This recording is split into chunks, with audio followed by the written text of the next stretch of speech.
बलिराजानं संकल्पाचं उदक सोडलं.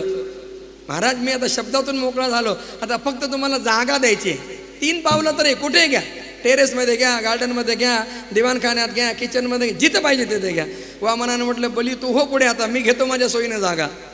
आणि बलीला पुढे केलं आणि भगवान वामनांनी आपलं विराट रूप प्रदर्शित केलं. तद वामनम रूपमवर्धताद्भुतम हरेरनंतस्य गुणत्रयात्मकम भूखं दिशो सौर्यवरापयोदयः तिर्यंगद्रेवा ऋषयो यदा सत. विराट रूप प्रदर्शित केलं. आणि 2 पायामध्ये 14 लोक पृथ्वी व्यापली. एका पायात वरचे 7 लोक, एका पायात खालचे 7 लोक. बलिराजा एक पाय अजून शिल्लक राहिलाय, कुठे ठेवू सांग. बलिराजाने म्हटलं महाराज तुम्ही सगळंच घेतलंय ना, आता माझ्याजवळ काहीच राहिलं नाही. असं नाही, शब्दात अडकलेला असतो, अजून नरकात जावं लागेल. बलिराजा हुशार होता महाराज. बलिराजानं आपल्या पत्नीला विचारलं, विंध्यावली अगं मी वामनांना सर्व दिलंय पण अजून स्व द्यायचा राहिलाय. सर्व दिलंय, स्व द्यायचा राहिलाय. विंध्यावली मी वामनांचा एक पाय माझ्या मस्तकावर धारण करू. कारण या शरीराला सुद्धा क्षेत्र म्हणतात. भगवद्गीतेचा 13वा अध्याय, इदम शरीरम कौंतेय क्षेत्रमित्यभिधीयते क्षेत्राने क्षेत्रज्ञ विभाग योग. पत्नी सुद्धा कशी असावी महाराज, धर्मानुकूल.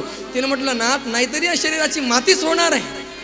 या कामाला, या वेळेला जर शरीर कामाला येत आहे, आपण आनंदानं त्या ठिकाणी हे स्वीकारा. आणि भगवान वामनांना बलिराजानं प्रार्थना केली, पदम तृतीयम कुरुशीर्ष्णि मे निजम. महाराज आपण आपला 3रा पाय माझ्या मस्तकावर ठेवा. भगवान वामनाने आपला 3रा पाय बलीच्या मस्तकावर ठेवला आणि बलिराजाला तसं सुतल लोकामध्ये नेलं. स्वर्गाचं राज्य देवांना दिलं. बलिराजावर अन्याय केला असं काही लोक म्हणतात, पण अन्याय केला नाही. भगवान वामनाने बलीला सुतल लोकाचं राज्य दिलं आणि भगवंताने म्हटलं बली मी तुझ्यावर फार प्रसन्न आहे. बली हम तुम पर बहुत प्रसन्न है. बली राजा हमने तुमको ठगा. अरे मी तुला फसवलं, पण तू आपल्या शब्दाला जागलास.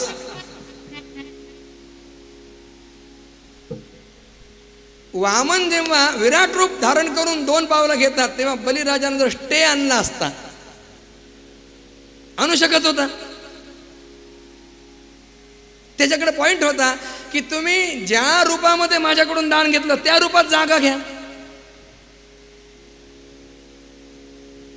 जागा घे. संकल्प करत असताना लहान बटू रूप होतं आणि प्रत्यक्ष जागा घेताना एवढे महान झालात. अडवू शकला असता, पण वामनाने म्हटलं बली तू असं काहीच केलं नाहीस, म्हणून मी तुझ्यावर अत्यंत प्रसन्न आहे. तुला जे पाहिजे ते माग. बलिराजा तू सदैव मला तुझ्या जवळ पाहशील. स्वामी करपात्रीजी महाराज फार सुंदर सांगायचे. बलिराजाने वामनांना म्हटलं प्रभो मेरे द्वार में आप खडे रहिए. बलिराजाचं जे संसद भवन होतं ना, त्याला 52 दरवाजे होते. आणि बलिराजाने म्हटलं मी ज्या दरवाजात पाहिन तिथे मला तुम्ही उभे असलेले दिसला पाहिजे. काय महाराज, भगवंत सुद्धा भक्तासाठी किती करतो. आत्मनिवेदन भक्तीचा विशेष आहे. जसं भक्त सर्वस्व समर्पण करतो ना, तसं भगवान सुद्धा आत्मनिवेदन भक्तीत भक्ताला सर्वस्व समर्पण करतात. आणि भगवान 52 रूप धारण करून बलिराजाच्या दारामध्ये द्वारपाल बनून राहत आहेत. बलिराजा के द्वारे संत करे सेवा जय वामन देवा. नंतर लक्ष्मीनं भगवान वामनांना सोडून आणलेलं. लक्ष्मीनं बलिराजाला राखी बांधली. त्यानं म्हटलं आता तुझी माझी ताई झालीस, सांग तुला ओवाळणे काय टाकू. तिनं म्हटलं तो दारातला वॉचमन देऊन टाक म्हणले. तेवढा वॉचमन लक्ष्मीनं खरं प्रकट केलं आणि सांगितलं महाराज आपल्या भक्तीला बोलून भगवान आपल्या दारामध्ये द्वारपालत्व करताय. येन बद्धो बली राजा दानवेंद्रो महाबलः तेन त्वां प्रतिबध्नामि रक्षमाचलमाचल. भगवान वामनांची बलिराजाची दिव्य कथा शुकदेवाने सांगितली. बलिराजानं वामनांचं पूजन केलंय. आपल्यालाही वामनांचं पूजन करायचं आहे. वामन भगवान यांचं आगमन या ठिकाणी होईल. त्यानंतर त्या ठिकाणी आपल्याला बलिराजाच्या हातून वामनांचं पूजन आपण करणार आहोत. तेरे द्वार खड़ा भगवान, भगत भर दे रे झोली, भगत भर दे रे झोली, भगत भर दे रे झोली. तेरे द्वार खड़ा भगवान, भगत भर दे रे झोली, भगत भर दे रे झोली, भगत भर दे रे झोली. तेरे द्वार खड़ा भगवान, भगत भर दे रे झोली, भगत भर दे रे झोली, भगत भर दे रे झोली. तेरे द्वार खड़ा भगवान, भगत भर दे रे झोली, भगत भर दे रे झोली, भगत भर दे रे झोली.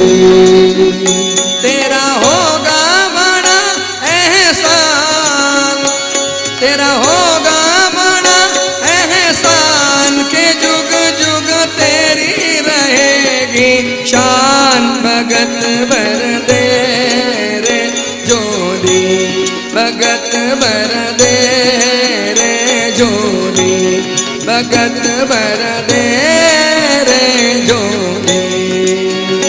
तेरे द्वार खड़ा भगवान, भगत भर दे रे झोली, भगत भर दे रे झोली, भगत भर दे रे झोली.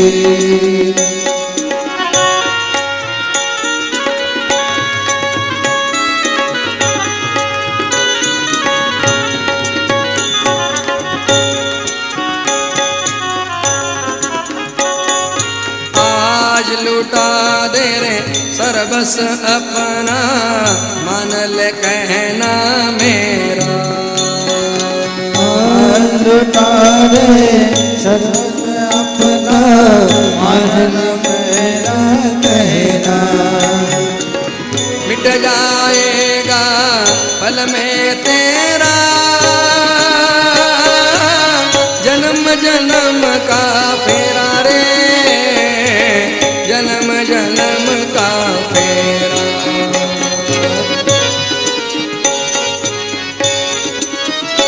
मैं आज तेरा मेहमान, मैं आज तेरा मेहमान, कर ले रे मुझसे जरा पहचान. भगत भर दे रे झोली, भगत भर दे रे झोली, भगत भर दे रे झोली.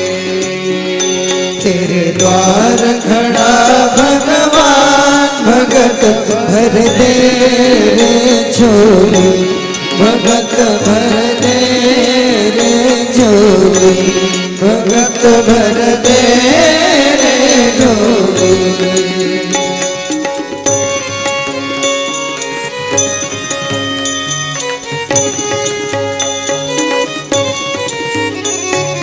डोल उठे सारी धरती देख रे, मान ले कहना मेरा.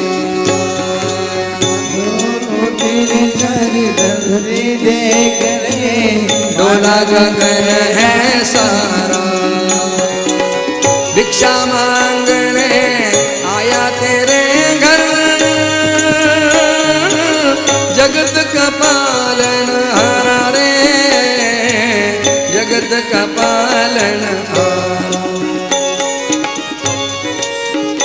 तू छोड़ सकल अभिमान, तू छोड़ सकल अभिमान, अमर कर ले रे तू अपना नाम. भगत भर दे रे झोली, भगत भर दे रे झोली, भगत भर दे रे झोली. द्वार खड़ा भगवान भगत भर दे रे झोली भगत भर दे रे झोली भगत भर दे रे झोली वामन भगवान की जय. एक 5 मिनिटाचा विश्राम. सगळ्यांनी आपापल्या स्थानावर बसायचं आहे, कोणी जागा सोडायची नाही. श्रीराम समर्थ.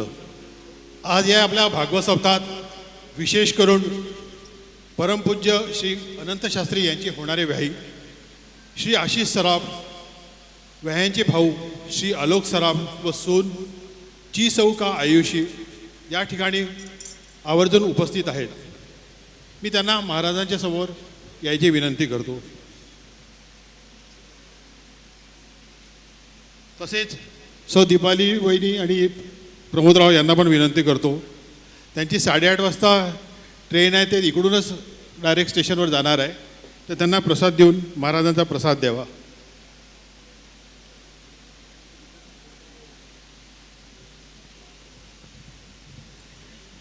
या मुलीनं आपल्या परमश्रद्धेय श्री ब्रह्मचैतन्य महाराजांचं आपल्या हातानं फार सुंदर असं चित्र काढलं आहे. चित्रकला उत्तम आहे. 4 दिवसापूर्वी मी सांगितलं की नागपूरला ब्रह्मचैतन्य सेवा समितीची कथा सुरू आहे. तेव्हा या 4 दिवसांमध्ये महाराजांचं एक हातानं सुंदर असं एक चित्र आपण काढलं पाहिजे.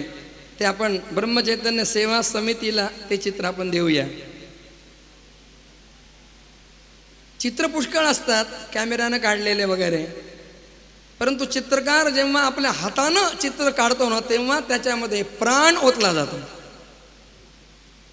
म्हणून महाराजांच्या अनेक चित्रांच्या मध्ये हे एक चित्र अत्यंत महत्त्वपूर्ण यासाठी आहे की हे चित्र हातानं त्या ठिकाणी अहोरात्र कष्ट करून मेहनत करून काढलेलं आहे. विदर्भातले थोर संत प्रज्ञाचक्षु गुलाबराव महाराज यांनी ज्ञानेश्वर महाराजांचं त्यांना जसं दर्शन झालं तसं चित्र चित्रकाराकडून काढून घेतलं. अजूनही तुम्ही आळंदीला जर आलात तर विणा मंडपामध्ये ते चित्र लावलेलं आहे. त्याचं दर्शन घेताना काही अलौकिक असा आनंद मिळतो. तर ब्रह्मचैतन्य सेवा समितीच्या या दिव्य अशा महोत्सवामध्ये कुमारी आयुषी सराफ हिनं सुंदर असं महाराजांचं चित्र काढलेलं आहे. तर ते चित्र आपल्या सेवा समितीचे अध्यक्ष असणारे, आपल्या सर्वांचं मार्गदर्शन करणारे परमादरणीय श्री गोपाळ काका आणि सेवा समितीला सदैव ज्यांचा मोठा आधार आहे असे श्री दिलीपरावजी रोडी काका यांच्याकडे हे चित्र त्या ठिकाणी सुपूर्द करण्यात येत आहे. त्यांनी या चित्राचं आपल्या सगळ्यांच्या समोर मोचन करायचं आहे. महाराजांच्या समोर या चित्राचं विमोचन होईल. इकडे या.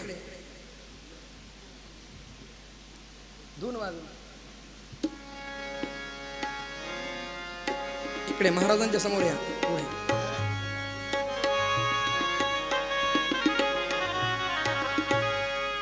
त्यांच्या हातात द्या, त्यांच्याकडून मोचन करा.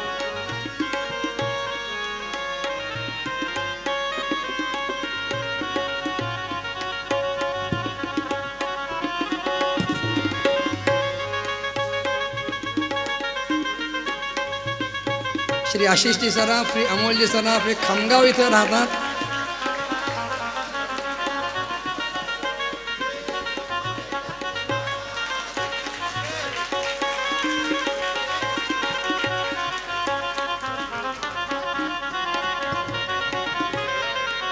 अनंत कोटि ब्रह्मांड नायक राजाधिराज सच्चिदानंद सद्गुरु श्री ब्रह्म चैतन्य महाराज की जय.